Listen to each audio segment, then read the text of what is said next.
Isra dan Mi'raj. Isra perjalanan Nabi Muhammad SAW dari Masjidil Haram ke Masjidil Aqsa. Mi'raj pula perjalanan Nabi Muhammad SAW dari Masjidil Aqsa ke Sidratul Muntaha. Isra dan Mi'raj berlaku pada 27 Rajab bersamaan dengan 261 Masihi. Tahun itu adalah tahun berduka cita kerana baginda kehilangan dua orang yang baginda sayang pada tahun yang sama. Penyaksian yang penting sewaktu Isra. Pertama, kaum yang berjihad di jalan Allah.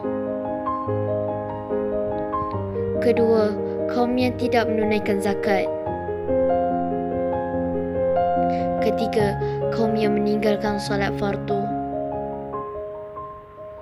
Keempat, kaum yang makan riba. Kelima, kaum yang pecah amanah.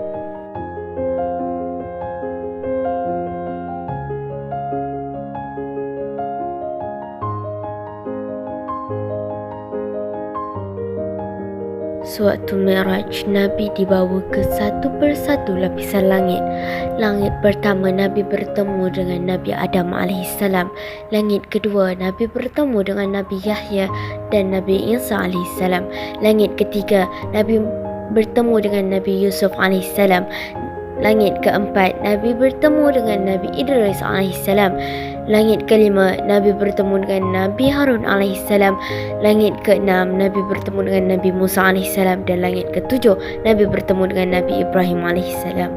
Baginda dibawa ke Sidratul Muntaha dan kemudian diperlihatkan Nabi Muhammad SAW Baitul Makmur. Kemudian Nabi dimi'rajkan naik menghadap Allah SWT. Pada asalnya, Allah SWT memerintahkan salat 50 waktu apabila bertemu dengan Nabi Isa AS. Nabi Isa AS menyuruh baginda untuk memohon agar dikurangkan. Akhir sekali, Allah mengurangkan salat sehingga salat 5 waktu.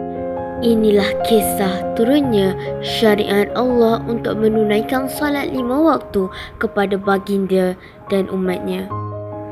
Dalil nakli yang menunjukkan berlakunya peristiwa Isra dan Mi'raj. Surah Isra ayat 1. Bismillahirrahmanirrahim.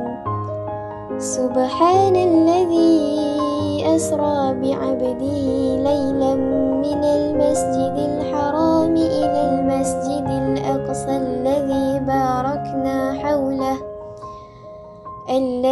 barakna hawlahu linuriyahu min ayatina innahu huwas sami'ul basir. Artinya, Maha Suci Allah yang telah menjalankan hamba-Nya Muhammad pada malam hari dari Masjid Al-Haram di Mekah ke Masjid Al-Aqsa di Palestin, yang kami berkati sekelilingnya untuk memperlihatkan kepadanya tanda-tanda kekuasaan dan kebesaran kami. Sesungguhnya Allah jualah yang Maha mendengar lagi Maha mengetahui.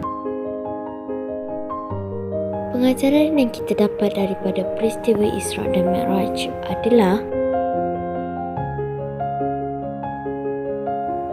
Isra dan Mi'raj adalah satu bukti kebesaran, kekuasaan dan kehebatan Allah SWT.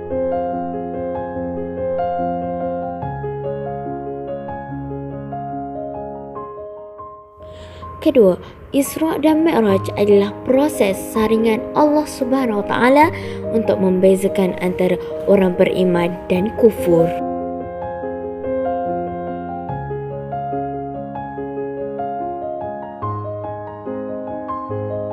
Ketiga, watak-watak manusia yang diperlihatkan kepada Rasulullah SAW dalam Isra dan Mi'raj amat wajar diambil ikut.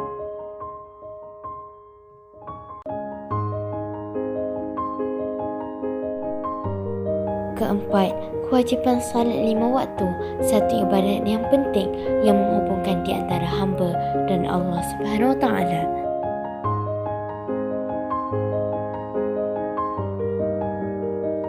Sekian dari saya. Wabillahi taufiq wal hidayah. Wassalamualaikum warahmatullahi wabarakatuh.